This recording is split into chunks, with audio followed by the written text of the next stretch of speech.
मी सुनेत्रा अजित पवार गांभीर्यपूर्वक प्रतिज्ञा करते की कायद्याद्वारे स्थापित झाले आहे अशा भारताच्या संविधानाबद्दल मी खरी श्रद्धा व निष्ठा बाळगीन.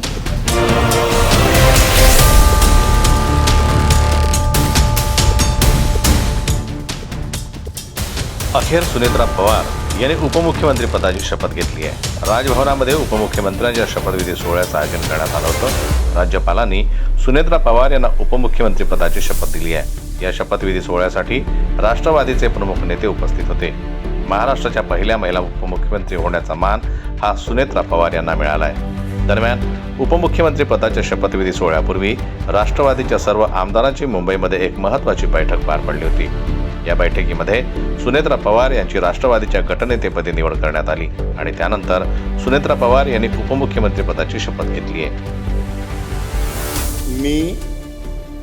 मी सुनेत्रा अजित पवार गांभीर्यपूर्वक प्रतिज्ञा करते की कायद्याद्वारे स्थापित झाले आहे अशा भारताच्या संविधानाबद्दल मी खरी श्रद्धा व निष्ठा बाळगीन. मी भारताची सार्वभौमता व एकात्मता उन्नत राखीन.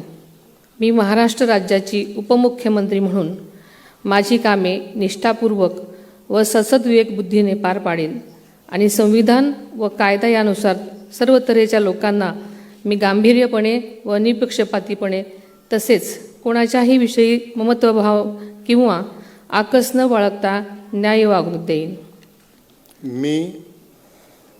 मी सुनेत्रा अजित पवार गांभीर्यपूर्वक प्रतिज्ञा करते की महाराष्ट्र राज्याची उपमुख्यमंत्री म्हणून माझ्या विचारार्थ आणली जाईल किंवा मला ज्ञात होईल अशी कोणतीही बाब अशी उपमुख्यमंत्री म्हणून माझी कामे यथायोग्य पार पाडण्यासाठी आवश्यक असेल ते खेरीज करून एरवी मी कोणत्याही व्यक्तीला किंवा व्यक्तींना प्रत्यक्षपणे वा अप्रत्यक्षपणे कळवणार नाही किंवा त्यांच्याकडे उघड करणार नाही.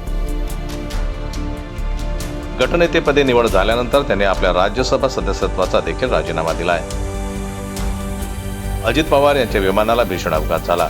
या अपघातामध्ये अजित पवार यांचं निधन झालं. दरम्यान अजित पवार यांच्या निधनानंतर राष्ट्रवादीचा नवा गटनेता कोण होणार, नवे उपमुख्यमंत्री कोण असणार असा प्रश्न उपस्थित करण्यात येत होता.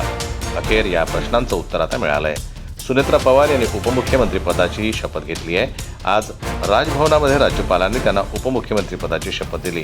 त्या महाराष्ट्राच्या पहिल्या महिला उपमुख्यमंत्री ठरल्या आहेत. यापूर्वी राष्ट्रवादीच्या गटनेतेपदी देखील त्यांची निवड करण्यात आली.